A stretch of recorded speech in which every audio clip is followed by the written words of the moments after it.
राधे राधे। तो आज इस वीडियो में हम एंडोप्लाज्मिक रेटिकुलम को कंप्लीट करेंगे। एंडोप्लाज्मिक रेटिकुलम आप जूलॉजी में भी पढ़ते हो और बॉटनी में भी। ओके, तो सबसे पहले हम इसका इंट्रोडक्शन देखेंगे, फिर इसके टाइप्स देखेंगे। इसके टाइप्स वैसे तो 2 होते हैं, लेकिन इसमें 4 मिलेंगे आपको। और फिर इसके फंक्शन भी देखेंगे कि SER का क्या है, RER का क्या है, और SER और RER दोनों का कॉमन फंक्शन क्या है। तो स्टार्ट करते हैं। तो जो एंडोप्लाज्मिक रेटिकुलम है ER, ये डिस्कवर यह जब डिस्कवर किया गया जब इलेक्ट्रॉन माइक्रोस्कोपी का यूज हुआ। जब इलेक्ट्रॉन माइक्रोस्कोप आ गया था तब एंडोप्लाज्मिक रेटिकुलम की डिस्कवरी हुई थी। किसने की थी? के पोर्टर ने की थी। पोर्टर ने की थी 1950 में, 1950 में। Observe a 3-dimensional well-developed network of interconnected membrane-bound channels in the interior of endoplasm and coined the name endoplasmic reticulum for it। तो जो के पोल्टर था जो 1950 में उन्होंने एक 3-dimensional स्ट्रक्चर देखा। 3-dimensional structure well develop network है जिसके पास इंटरकनेक्टेड मेम्ब्रेन बाउंड चैनल्स का in the anterior of endoplasm and और नाम दे दिया एंडोप्लाज्मिक रेटिकुलम। और इसके बाद पहला अध्याय जिसने ये बताया कि जो ER है वो उसमें 2 डिफरेंट फॉर्म्स है, एक रफ एंडोप्लाज्मिक रेटिकुलम और एक स्मूथ है। तो सबसे पहले बात की के पोर्टर ने 1950 में डिस्कवरी की थी इसकी, और कहा था 3-dimensional well developed network of interconnected membrane bound channels है। और पेलाडे ने इसके 2 पार्ट के बारे में बताया था, RER और रफ और स्मूथ है के 2 फॉर्म में मिलता है। यदि एक्यूरेंस की बात करें तो endoplasmic reticulum constitutes the most extensive membrane system that runs through the whole cytoplasm, increasing internal surface area 30 से 40 times more as compared to external surface area for various biochemical function। ये इसका आसानी था एक्यूरेंस। तो ये देखो स्ट्रक्चर है, ये सिस्टर ने दिख रही होगी आपको, उसके ऊपर वेसाइन दिख रहे होंगे, ट्यूब्यूल्स दिख रहे होंगे। ये 3-dimensional व्यू है एंडोप्लाज्मिक रेटिकुलम का। It is found in abundance in cells engaged in protein synthesis, while absent in mature erythrocytes, embryonic cells, resting cells और प्रोकैरियोटिक सेल्स। यानी कि सबसे ज़्यादा ये वहाँ मिलेगा जहाँ पर प्रोटीन सिंथेसिस होता है, और ये जो मैच्योर इथ्रोसाइट्स है उसके अंदर ये एब्सेंट होता है, एम्ब्रियोनिक सेल्स में भी एब्सेंट होता है, और रेस्टिंग सेल है जो जीनोड में उसमें भी एब्सेंट मिलेगा। ये मिलेगा तो बहुत कम मात्रा में मिलेगा, और प्रोकैरियोटिक सेल में भी नहीं होता है यार। यदि इसकी अल्ट्रा स्ट्रक्चर की बात करें तो endoplasmic reticulum is bound by double unit membrane. तो एंडोप्लाज्मिक रेटिकुलम क्या है? डबल मेम्ब्रेन है। इसके पास कैसी है? डबल मेम्ब्रेन है, और जो 50 से 60 एंगस्ट्रॉम थिक है। ये मेम्ब्रेन थिनर है एंड मोर स्टेबल है देन अदर सेलुलर मेम्ब्रेन। जो अदर सेल के अंदर जो अलग सेलुलर ऑर्गेनल्स है, जो अन्य सेलुलर ऑर्गेनेली है, उनसे अलग क्या है? थिनर है, पतली है, और मोर स्टेबल है, उनसे बहुत स्टेबल है। यानी कि जो एंडोप्लाज्मिक रेटिकुलम है डबल यूनिट मेम्ब्रेन है, इसके पास 2 मेम्ब्रेन आउटर और इनर, और 50 से 60 एंगस्ट्रॉम थिक है, और ये थिनर है और स्टेबल है दूसरों से। The membrane are typical trilaminar lipoproteinian structure. और मेम्ब्रेन कैसी है? ट्राई लेमिनर लिपोप्रोटीन स्ट्रक्चर है।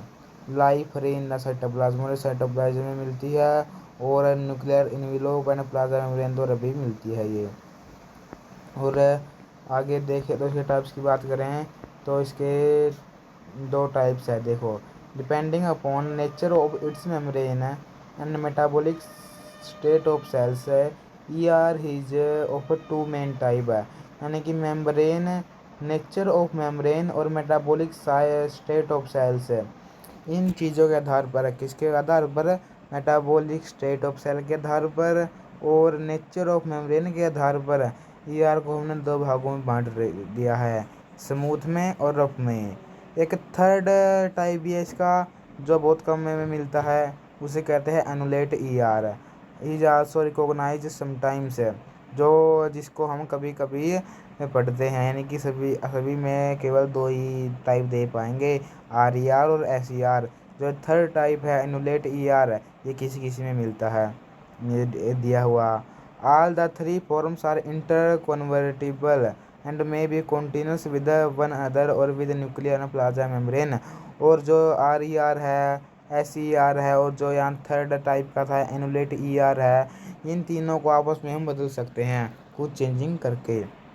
सबसे पहले आता है rough endoplasmic reticulum, are E are.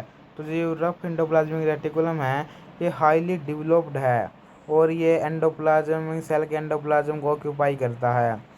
और जो आर ई आर है, यानी कि इसके ऊपर राइबोसोम है।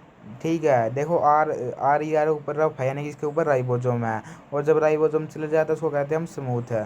तो आर ई आर से राइबोसोम और आर से रफ है, तो आर ई आर मतलब कि राइबोसोम है इसके ऊपर, और ये हाईली डेवलप है। R E R originate from the outfolding of nuclear membrane, जो न्यूक्लियर मेम्ब्रेन की आउटफोल्डिंग है वहाँ से ओरिजिनेट हुआ है आर ई आर।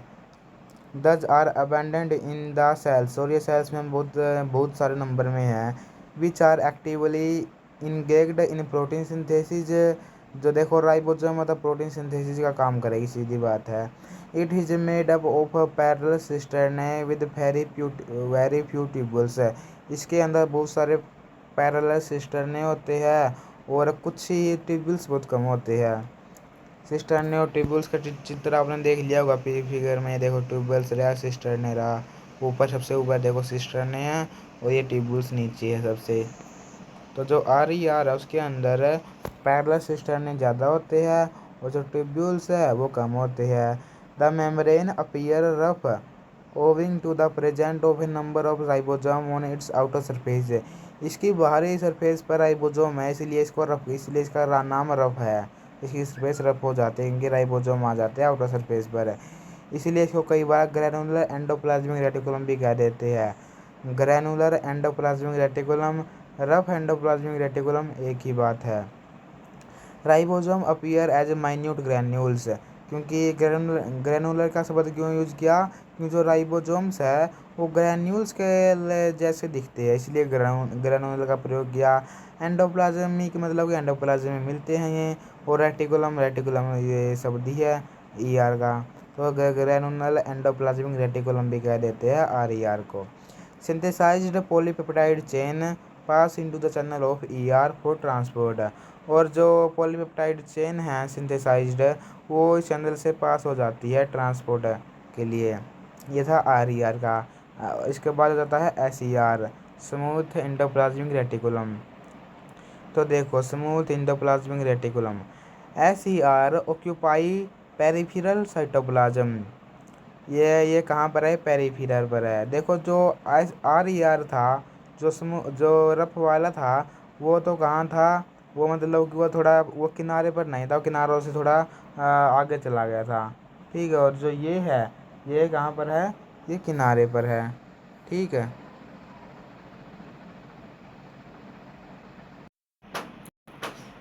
जो एस ई आर है वो ट्यूब्यूल्स और वेसिकल्स का बना हुआ है। देखो यहाँ पर, ये देखो ये ट्यूब्यूल्स रहे और ये इससे ऊपर वेसाइन रहा वेसिकल। ट्यूब्यूल्स और वेसिकल का क्या बना हुआ है, एस ई आर स्मूथ, और रफ किसका बना हुआ है, ट्यूब्यूल्स का और सिस्टर्ने का, वो रहा सिस्टर्ने और ट्यूब्यूल्स का कौन बना हुआ है, रफ, और वेसाइन वेसिकल और ट्यूब्यूल्स का एस ई आर स्मूथ है। तो smooth S E R is mainly made up of tubules and vesicles. Thus fine tubules can be observed as dense spherical particles. जो ये फाइन ट्यूब्यूल्स है ये observe होते हैं कैसे, डेंस स्पेरिकल पार्टिकल्स जैसे द ग्लाइकोजोम्स है, इसलिए ना ग्लाइकोजोम्स भी कह देते हैं। जो फाइन ट्यूब्यूल्स दिखती है हमको, डेंस दिखते हैं, स्पेरिकल दिखते हैं, तो ग्लाइकोजोम्स कह दिया इनको। S E R is well develop in the cell engaged in the synthesis and storage of glycogen, fats and sterols, SER forms transport vesicle for carrying material, और जो SER है वो क्या ट्रांसपोर्ट वेसिकल्स बना देती है मटेरियल को carry करने के लिए। ठीक है, तो हमने दो टाइप देख लिए, तीसरा और चौथा टाइप भी देखो वैसे तो दो टाइप करने हैं, लेकिन यदि आपका मन करे तो थर्ड और फोर्थ भी कर लेना, और ताकि आपको जानकारी भी हो और बताने के लिए। दो तो सबको पता मिलेंगे, लेकिन जो तीसरा चौथा है किसी किसी को मिला, किसी किसी को पता मिलेगा। तो थर्ड है इसका एनुलेट एंडोप्लाज्मिक रेटिकुलम, एनुलेट लैमेले भी कह देते हैं इसको। These are found in immature oocyte and spermatocyte है, जो हमारे इमेच्योर गैमेट्स है, ओसाइट और स्पर्मेटोसाइट्स है जो इसमें मिलते हैं ये, जिनके अंदर हाई रेट ऑफ मेटाबॉलिज्म होता है। These occur in form of free unstacked vesicles in the cytoplasm, ये साइटोप्लाज्म में फ्री अनस्टैक्ड वेसिकल्स के रूप में मिलते हैं, और न्यूक्लियस के near stacked annulated lamellae near the nucleus है, और न्यूक्लियस के पास ये स्टैक्ड रूप में मिलती है। ठीक है, देखो ये साइटोप्लाज्म में वेसिकल्स के रूप में अनस्टैक्ड, और न्यूक्लियस के पास एनुलेटेड लैमिली के रूप में। These are short lived and soon break up into smaller cytoplasmic vesicles है, इनकी जो लाई है बहुत कम, ये इनकी जो लाइफ साइकिल है वो बहुत कम दिन शॉर्ट होती है, बहुत कम दिनों की होती है, और ये स्मॉलर साइटोप्लाज्मिक वेसिकल्स में टूट जाती है। ये import in these are important mean of communication and transport between outer environment and cytoplasm, और कम्युनिकेशन में आउटर और इनर आउटर इन्वायरमेंट और साइटोप्लाज्म के बीच कम्युनिकेशन में भी बहुत मेन रोल है इनका, और ट्रांसपोर्ट में भी बहुत मेन रोल है इनका एनुलेट एंडोप्लाज्मिक रेटिकुलम का, जो इमेच्योर ओसाइट और स्पर्मेटोसाइट में मिलते हैं, जहाँ हाई रेट ऑफ मेटाबॉलिज्म होता है। तीसरा टाइप है इसका, और चौथा टाइप है सार्कोप्लाज्मिक रेटिकुलम। तो it is highly modified form of ER present at as a network of interconnected and branched tubules in the fibres of muscle. देखो साइटोप्लाज्मिक रेटिकुलम आपने जब मसल्स का स्ट्रक्चर देखा होगा तो वहाँ पर देखा होगा, तो इसलिए की डेफिनेशन भी इसी प्रकार से है कि हाईली मॉडिफाइड फॉर्म है ER की, present as a network of interconnected and branch tubules का in the fibres of muscle. ये फंक्शन क्या क्या है, play and important role in muscle contraction. देखो मसल में तो मसल कॉन्ट्रैक्शन में by distributing energy rich material, it provide channel for conducting the nerve impulse on the muscle fibre, और ये क्या प्रोवाइड कराता है, चैनल्स प्रोवाइड कराता है नर्व इम्पल्स को कंडक्शन के लिए on the muscle fibre. It relieves फैटिक of muscle by expelling lactic acid है, और ये रिलीफ भी देता है मसल्स को लैक्टिक एसिड एक्सपेलिंग के द्वारा।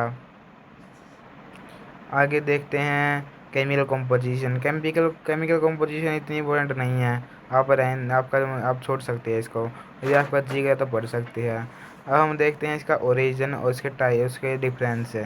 तो देखो ओरिजिन में exact mode of origin of new ER is not know, यानी कि आखिरकार ER एंडोप्लाज्मिक रेटिकुलम बना कैसे है, इसका ओरिजिन को जो मानते नहीं है, केवल थ्योरियाँ है कि ऐसे बना होगा, वहाँ से आया होगा, वहाँ से आया होगा ऐसे, लेकिन बना कैसे ये पता नहीं है पूरी तरीके से।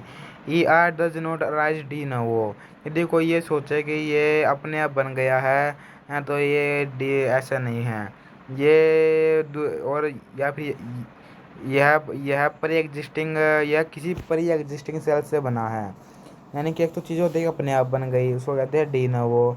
एक होते हैं कि किसी चीज़ से बना है, यानी कि जैसे कि हम यदि ये कहें कि जी एंडोप्लाज्मिक रेटिकुलम वो अपने आप बन गया है तो वो होगा डी नोवो, लेकिन ऐसा नहीं है। यदि हम ये कहें कि जो एंडोप्लाज्मिक रेटिकुलम है वो प्लाज्मा मेम्ब्रेन से बन गया है तो इसे कहते हैं हम कि ये किसी प्री एग्जिस्टिंग सेल से बना है, प्री एग्जिस्टिंग सेल के पार्ट से बना है। तो वही है कि ये प्री एग्जिस्टिंग से बना है, ये किसी की जैसे कि क्या होता है ना, एक इंटरेस्टिंग बात बताता हूँ मैं आपको कि कोई भी सेल का यदि कोई चीज़ डैमेज हो जाए, या फिर मान लें सेल के अंदर यदि आप ये गोल्जी बॉडी मर जाए या फिर किसी तरीके से डेड हो जाए या फिर फंक्शनल ना हो, तो नई गोल्जी बॉडी प्लाज्मा मेम्ब्रेन से बन सकती है। यह थ्योरी दे दी थी बहुत सारे साइंटिस्टों ने और मानते भी है कि जो गोल्जी बॉडी है वो प्लाज्मा मेम्ब्रेन से बन सकती है, यानी कि सेल का कोई भी पार्ट प्लाज्मा मेम्ब्रेन से बन सकता है। इसलिए इन्होंने कहा है कि जो ईआर है वो अपने आप नहीं बना होगा, वो प्री एग्जिस्टिंग किसी सेल से बना होगा। इसलिए इन्होंने लिखा भी है कि but his formed from the pre existing ones something that it develop from nuclear envelope. कुछ साइंटिस्ट का मानना है कि न्यूक्लियर इन्वेलोप से बना है एक इवेजिनेशन प्रोसेस के द्वारा, और कुछ मानते हैं कि ये प्लाज्मा मेम्ब्रेन से बना है इन्वेजिनेशन के द्वारा। देखो यहाँ पर भी प्लाज्मा मेम्ब्रेन आ गई ना, तो सब प्लाज्मा मेम्ब्रेन से बहुत सारे साइंटिस्ट मानते हैं। और अब देखते हैं हम difference A R E are और एस ई आर के बीच में। तो देखो पहला डिफरेंस, जो आर ई आर है वो उसके पास सिस्टर नहीं है और टेब्यूल्स भी है, लेकिन आर ई आर में यहाँ पर क्या लिखा हुआ, only mainly composed of sister ने, लेकिन यहाँ पे इन्होंने टेब्यूल्स नहीं लिखा। क्यों नहीं लिखा? क्योंकि सिस्टर ने बहुत ही नंबर में है, इसलिए इसलिए असने यानी कि 80% सिस्टर ने इनके पास, इसलिए लिख दिया इन्होंने कि जो आर ई आर है वो सिस्टर ने का बना हुआ है और एस ई आर वेसिकल और टिब्यूल्स का बना हुआ है। दूसरा पॉइंट उन्होंने लिख दिया कि जो आर ई आर है उसके सिर्फ आउटर सरफेस पर राइबोसोम है और एस ई आर है वहाँ पर राइबोसोम अब्सेंट है। तीसरा पॉइंट लिखा कि जो आर ई आर है वो राइबोफोरिन है उनके पास। क्यों? क्योंकि उनको राइबोसोम को अटैचमेंट करना है। राइबोफोरिन राइबोसोम को अटैच करने में मदद करता है, तो एस ई आर के पास तो राइबोसोम है ही नहीं, इसलिए वहाँ पर राइबोफोरिन अब्सेंट है। फोर्थ पॉइंट लिखा है कि ये एस ई आर को जो आर ई आर है वो एस ई आर को बना देता है, लेकिन जो एस ई आर है वो आर ई आर को नहीं बना सकता, क्योंकि एस ई आर क्या है, रफ एंडोप्लाज्मिक रेटिकुलम है, यानी सुपर राइबोसोम है। यदि आर ई आर के ऊपर से हम राइबोसोम हटा दें तो वो एस ई आर बन जाता है। इसलिए हम चौथे पॉइंट में लिखा कि ये it gives rise to smooth E R, लेकिन जो स्मूथ ई आर है वो आर ई आर को नहीं बनाता है। इसलिए चौथे पॉइंट में इन्होंने लिखा forms Golgi body lysosomes and vacuoles, ये क्या बना देता है, गोल्जी बॉडी लाइसोसोम और वैक्यूल्स बना देता है। और फॉर्म्ड बाई आउटफोल्डिंग ऑफ न्यूक्लियर इन्वेलोप, और जो आर ई आर है वो कैसे बना है कि आउटफोल्डिंग हो गई न्यूक्लियर इन्वेलोप की और वहाँ पर राइबोसोम अटैच हो गए, वो इस तरीके से आर ई आर बन गया। और एस ई आर कैसे बना है, जो ये बना है आर ई आर से जब राइबोसोम डी अटैच हो गए। छठा पॉइंट है कि जो आर ई आर है वो डी एंडोप्लाज्म में डीप में है और एस ई आर क्या है, यह पेरीफेरी पर है साइटोप्लाज्म के। सातवां पॉइंट है कि जो आर ई आर है वो एक्टिव प्रोटीन सिंथेसिस है। ये देखो आर राइबोसोम मतलब प्रोटीन सिंथेसिस, राइबोसोम मतलब प्रोटीन फैक्ट्री कहा जाता है। तो इसलिए एक्टिव प्रोटीन सिंथेसिस है। लेकिन जो एस ई आर है वो लिपिड स्टेरॉइड ग्लाइकोजन का की सिंथेसिस करेगा। आठवां पॉइंट है कि जो आर ई आर है वो synthesised polypeptide pass into the lumen of E R, जो सिंथेसाइज्ड पॉलीपेप्टाइड पेप्टाइड्स है वो पास कर देगा ई आर के ल्यूमन में। और एस ई आर है वो जो सिंथेसाइज्ड मटेरियल है वो रिलीज कर देगा साइटोप्लाज्म में। ठीक है, आर ई आर तो किस में ले जा रहा है, ई आर के ल्यूमन में, और जो एस ई आर है वो साइटोप्लाज्म में ले जा रहा है जो मटेरियल बन गया है। नौवां पॉइंट है कि जो आर ई आर है वो उसका कोलेस्ट्रॉल लेवल लो होता है और एस ई आर में कोलेस्ट्रॉल लेवल बहुत हाई होता है। 10वां पॉइंट है कि एस ई आर है जो आर ई आर है जो उसकी डेंसिटी बहुत हाइयर होती है और जो स्मूथ है उसकी लो होती है। और लास्ट पॉइंट है कि has a less tendency to aggregate है, एग्रीगेट करने की बहुत कम टेंडेंसी होती है आर ई आर की और एस ई आर की बहुत ज़्यादा। तो ये डिफरेंस हो गया। अब हमारा last topic function of E are. सबसे पहले हम पढ़ेंगे कि कॉमन फंक्शन क्या है, फिर एस ई आर का फंक्शन क्या है जो केवल एस ई आर करता है, और फिर आर ई आर का फंक्शन क्या है जो केवल आर ई आर करता है। तो सबसे पहले हम देखेंगे कि SER और RER दोनों का कॉमन फंक्शन क्या है। तो देखो, सब इनका एक पहला फंक्शन है कॉमन इंट्रा सेलुलर ट्रांसपोर्ट है। सबसे पहला कॉमन फंक्शन क्या है, इंट्रा सेलुलर ट्रांसपोर्ट है। जो ER है वो सेल सर्कुलेटरी सिस्टम के द्वारा सेल सर्कुलेटरी सिस्टम के जैसे एक्ट करता है। सर्कुलेटरी सिस्टम क्या करता है, वो जो हमारा सर्कुलेटरी सिस्टम है क्या करता है, पूरी बॉडी में ब्लड पहुंचा देता है। हाँ, जब ठीक है। और ये भी ये क्या करता है यहाँ पर, सेल सर्कुलेटरी सिस्टम क्यों कहा इन्होंने, क्योंकि ये हेल्प करता है ट्रांसपोर्टेशन में मटेरियल के इनसाइड द सेल, सेल के अंदर ट्रांसपोर्टेशन में मदद करता है ये।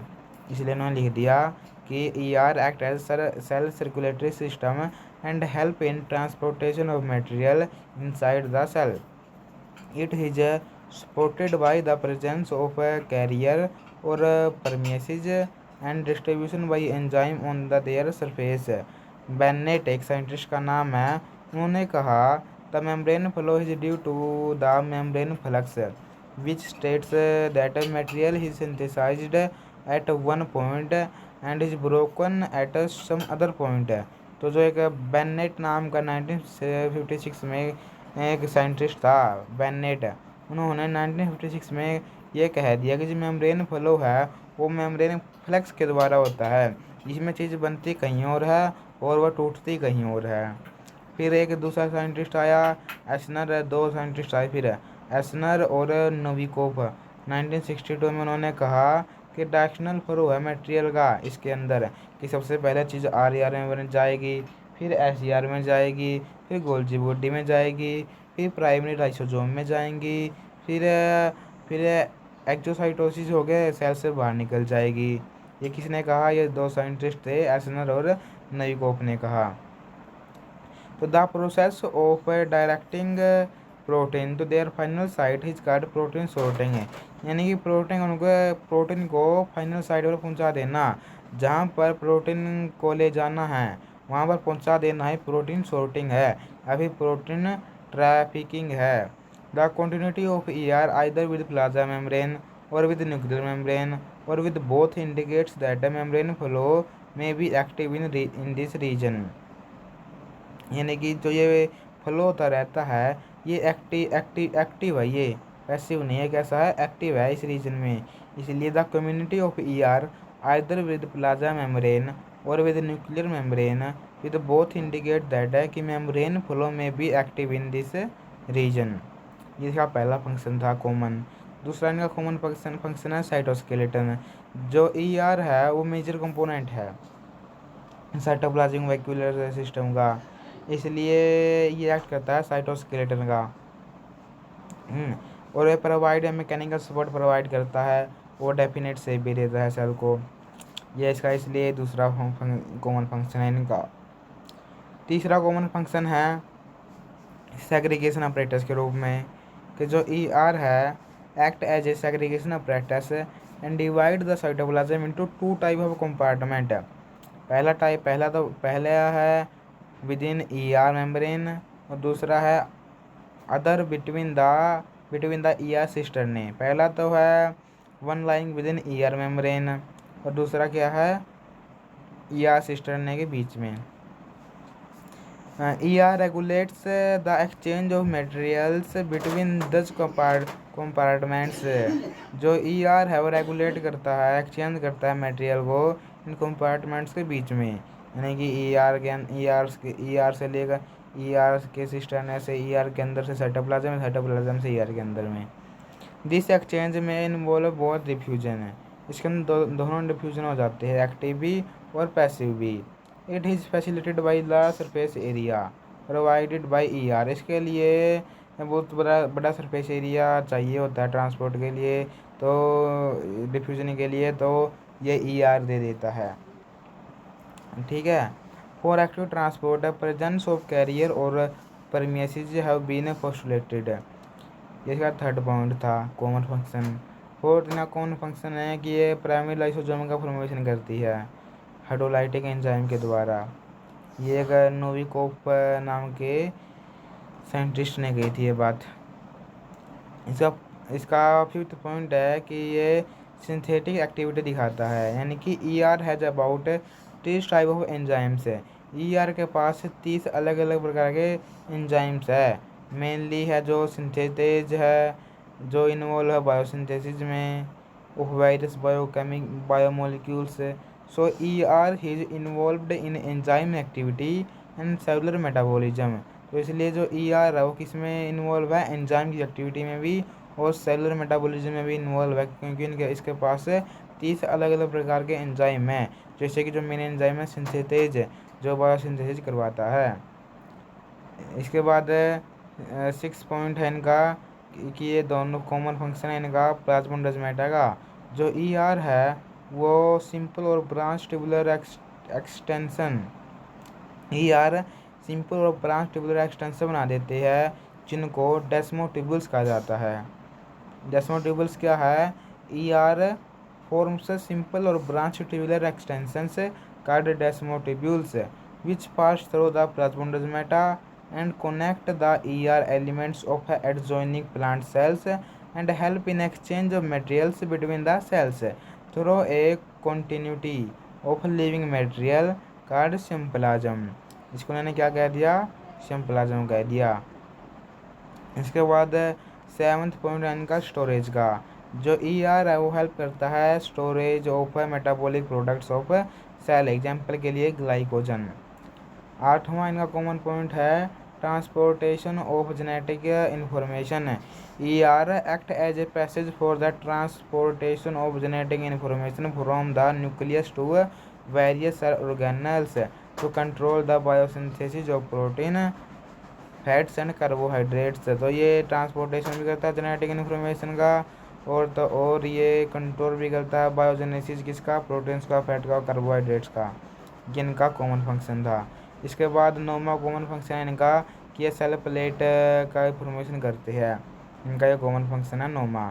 During cytokinesis in the plant cell ER provides small size phragmoplast. Cytokinesis के दौरान, साइटोकाइनेसिस समझते होगे, साइटोकाइनेसिस कैरियोकाइनेसिस, कैरियोकाइनेसिस यानी कि न्यूक्लियस का डिवीजन, दो अलग हो जाते हैं। कैरियोकाइनेसिस, साइटोकाइनेसिस यानी कि साइटोप्लाज्म दो भागों में अलग हो जाता है इक्वली। तो ER provides small size phragmoplast. ER क्या प्रोवाइड करता है, स्मॉल साइज फ्रैगमोप्लास्ट जो arrange themselves at the equator and later fuse to form the cell plate.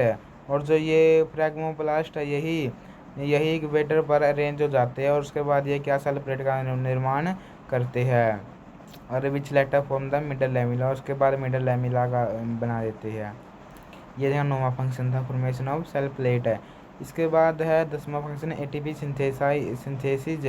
तो ER है ये वो साइट है ATP सिंथेसिस की, यह एनर्जी प्रोवाइड करता है इंट्रासेलुलर ट्रांसपोर्ट के लिए में और RNA मेटाबॉलिज्म के लिए भी। कौन करता है, ATP सिंथेसिस कौन करता है, ये ER। इनका 11वां फंक्शन है ER and normal embryonic development. यानी कि it is evident from the fact that up to notogenesis. Notogenesis का मतलब क्या है कि नोटोजेनेसिस या नोटोकोड का बनना, एम्ब्रियो में जो किसी भी एम्ब्रियो में जो नोटोकोड बनती है किसी में, उसमें उसे वो कहते हैं notogenesis. Embryonic cells are without ER elements. जो एम्ब्रियोनिक सेल्स होती है उनके पास ER नहीं होता है, बट लेकिन जब फॉर्मेशन होती है फाइब्रस नोटोकोड शीट की है तो there is also formation of large number of ER elements. यानी कि पहले तो इनके पास ER नहीं था, ठीक है, एम्ब्रियोनिक सेल्स के पास ER नहीं था, लेकिन जब फाइब्रस नोटोकोड शीट की फॉर्मेशन हुई तो large number of ER elements भी बन गए। Embryonic development study have revealed that ER has important role in differentiation.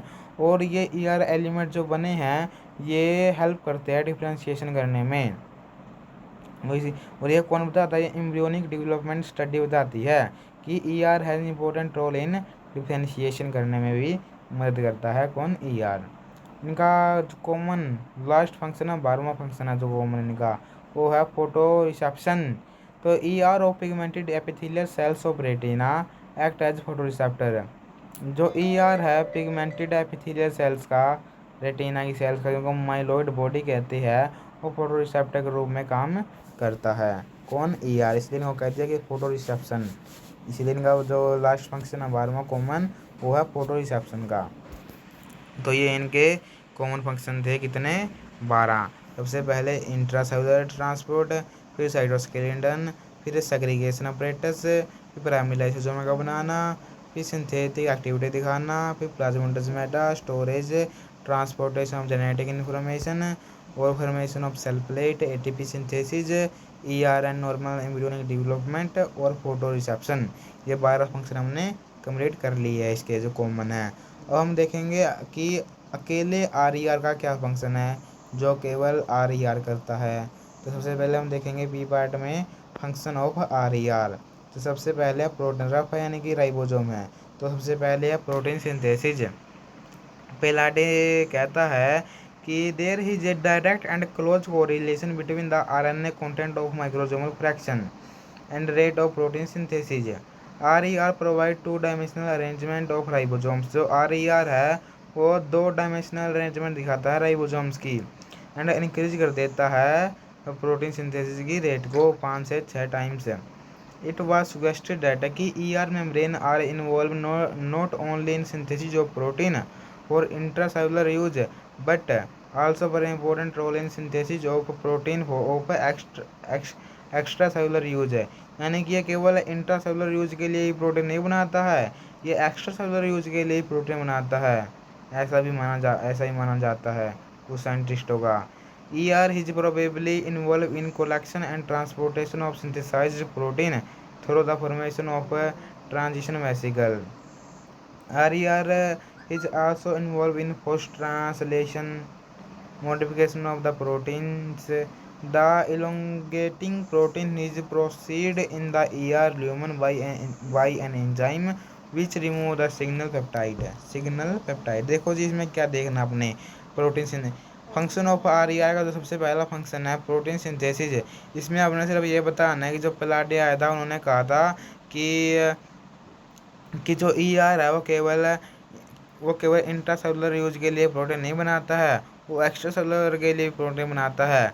और जो RER है वो 2 डायमेंशनल अरेंजमेंट दिखाता है राइबोसोम की।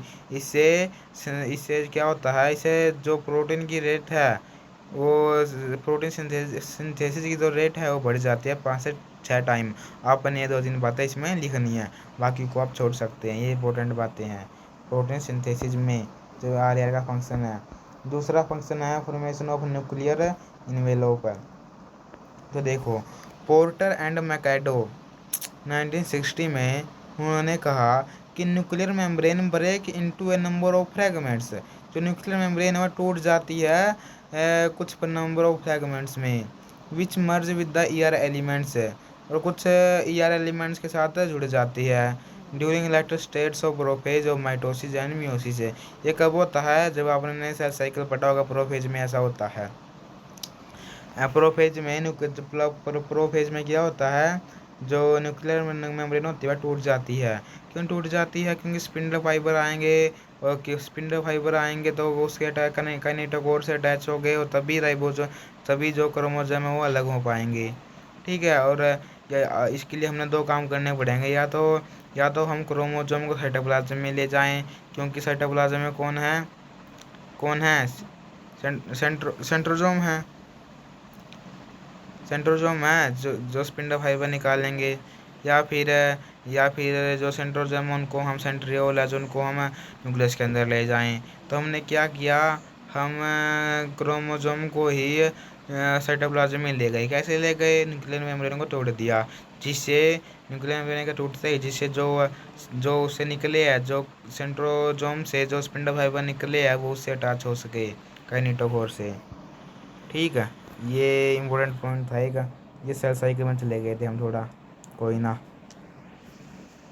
तो देखो आगे कहाँ पर आ गए थे हम, यहाँ पर nuclear envelope is reformed from the cisternae of ER during telophase of cell division. और आप देखते हैं कि प्रोफेज में तो न्यूक्लियर एनवेलोप न्यूक्लियर मेम्ब्रेन जो टूट गई थी, लेकिन टेलोफेज में वो दोबारा से बन जाती है। सो कौन बना देता है उसको? ER ही बना देता है। कौन सा ER? RER, रफ, रफ वाला। तो दूसरा पॉइंट था इसका RER का, फॉर्मेशन ऑफ न्यूक्लियर एनवेलोप है। तीसरा पॉइंट है ये SER भी बना देता है। हमने पढ़ा था उसके, जब हम डिफरेंस कर रहे थे RER और SER के, कि जो RER है, जब RER से राइबोसोम हटा देते हैं तो SER बन जाता है। तो इसलिए थर्ड पॉइंट है RER का कि ये SER भी बना देता है। चौथा पॉइंट है कि ये ट्रांजिशन वेसिकल्स बना देता है, ट्रांसपोर्ट में हेल्प करती है। और पाँचवा पॉइंट है कि जो RER है वो package the polypeptide into proteins, वो क्या करता है, पैकेज करता है पॉलीपेप्टाइड्स का इन प्रोटीन्स में। और छठा वो लास्ट पॉइंट है RER का कि RER is also involved in N linked glycosylation of synthesised protein. इसका छठा पॉइंट है जी। ओके, इसके बाद हम देखते हैं लास्ट फंक्शन ऑफ SER। ये इसका लास्ट पॉइंट है। तो सर SER का पहला है लिपिड सिंथेसिस है। जो क्रिस्टेंसन है वो reported a correlation between the relative amount of a granular ER and rate of lipid synthesis in the adipocytes. It is due to the enzyme synthase distributed on the surface or in the cavity of tubules by using H3 repalmitate and H3 glycerol followed by chase। देखो जी, ये बहुत, आप सिर्फ इतना याद रखो कि जो SER है वो लिपिड सिंथेसिस का फंक्शन करता है। वो लिपिड सिंथेसिस करता है वो, ठीक है, लिपिड का लिपिड बनाता है एक प्रकार से। दूसरा फंक्शन इसका आप देखो कि ये स्टेरॉइड हार्मोन की सिंथेसिस करता है। तीसरा याद रखो कि SER एंड ग्लाइकोजिनोलाइसिस बनाता है। कौन? SER ग्लाइकोजिनोलाइसिस करवाता है। चौथा लिखो कि नर्व इम्पल्स कंडक्शन करवाता है। पांचवा याद रखो कि डिटॉक्सिफिकेशन कराता है ड्रग की। इसके 5 पॉइंट है बस, किसके? SER के। दूसरे फंक्शन में SER के दूसरे फंक्शन में हम लिखेंगे कि ये स्टेरॉइड हार्मोन की सिंथेसिस करता है, स्टेरॉइड हार्मोन को बना देता है ये, ठीक है। हमने पहला फंक्शन तो लिख लिया कि ये क्या करता है, लिपिड बनाता है, लिपिड सिंथेसिस करता है। दूसरे हम लिखेंगे कि ये स्टेरॉइड हार्मोन का भी सिंथेसिस करता है। तो यहाँ पर देखो क्या लिखा हुआ है, amount of SER has been found to be well develop in the cells which are involve in the biosynthesis of steroid hormone. यानी कि ऐसी सेल्स जिसमें बायोसिंथेसिस है, चल रहा है स्टेरॉइड हार्मोन का, जो स्टेरॉइड हार्मोन बना रही है, ऐसी सेल्स उसके अंदर आपको SER का अमाउंट बहुत ज़्यादा देखने को मिलेगा। जैसे कि कार्टिकोइड्स है, कार्टिकोइड्स इन एड्रिनल कोर्टेक्स में, testosterone in interstitial cells of testis of opossum and oestrogen in the follicular cells of mature ovarian follicles. ठीक है, तो ये क्या कहता है, स्टेरॉइड हार्मोन्स के भी प्रोडक्शन करवाता है। कौन? SER। उन सेल के अंदर वो ज़्यादा देखने को मिलेगा। Large quantity of enzymes like esterases, cholesterol synthases, adenosine triphosphatase extra have been associated with SER tubules of the cells। Role of SER in cholesterol synthesis is evident from the use of lambda acetate and association of intermediate compound like squalene and lanosterol with SER in rat liver cells। देखो अपन इसमें क्या करना है, अपन लिखना है synthesis of steroid hormone, और अपन लिखना है कि जो सेल्स स्टेरॉइड बना रही है उसके अंदर जो बायोसिंथेसिस कर रही है स्टेरॉइड हार्मोन का, उन सेल के अंदर SER का अमाउंट बहुत ज़्यादा मिलेगा। फिर आपने एग्जांपल देना है, जैसे कि कार्टिकोइड्स है, एड्रिनल कोर्टेक्स में मिलता है, जो टेस्टोस्टेरोन है जो इंटरस्टिशियल सेल्स में है टेस्टिस के, और फिर एस्ट्रोजन है जो जैसे कि जो फोलिकुलर सेल्स है मैच्योर ओवेरियन फॉलिकल में मिलता है। ये यहाँ तक लिख देना है आपको, ठीक है। ओके, आगे देखो जो थर्ड पॉइंट है इसका SER का, यह ग्लाइकोजेनोलाइसिस भी कराता है, यानी ग्लाइकोज बना देता है एक प्रकार से। यहाँ पर देखो ही सुगेस्टेड that SER is associated with glycogenolysis। It was confirmed by Rosen 1964 who reported that Depletion of glycogen granules in rival cells after the birth is accompanied with the increase in SER and liver cells and is probably due to enzyme glucose 6-phosphate which convert glucose 6-phosphate to glucose and transport the glucose across the membrane. तो यानी इन्होंने क्या कहा कि it was confirmed by Rosen. Rosen ने ये बात साबित की। उन्होंने देखा कि depletion of glycogen granules in liver cells, जो लीवर सेल में ग्लाइकोजन ग्रैन्यूल्स है बर्थ के बाद accompanied with an increase in ACR in liver cells. तो क्या कर रहे हैं, उसमें एसीआर का जो अमाउंट है लीवर सेल में वो ज़्यादा है। क्यों है? क्यों? Probably due to enzyme glucose six phosphate के कारण, जो क्या करवा देता है, जो ग्लूकोज 6-फोस्फेट है जो वो क्या करता है, वो ग्लूकोज 6-फोस्फेट में बदल देता है। नाम क्या है एंजाइम का? ग्लूकोज 6-फोस्फेटेज। तो हम कह सकते हैं जो एसीआर है वो क्या ग्लाइकोजिनोलाइसिस भी करवाता है। यानी कि लीवर के अंदर है, जो लीवर के अंदर यदि ग्लूकोज है तो उसको ग्लूकोज 6-फोस्फेट में बदल देता है। ये कौन बदलता है उसको? ग्लूकोज 6-फोस्फेटेज।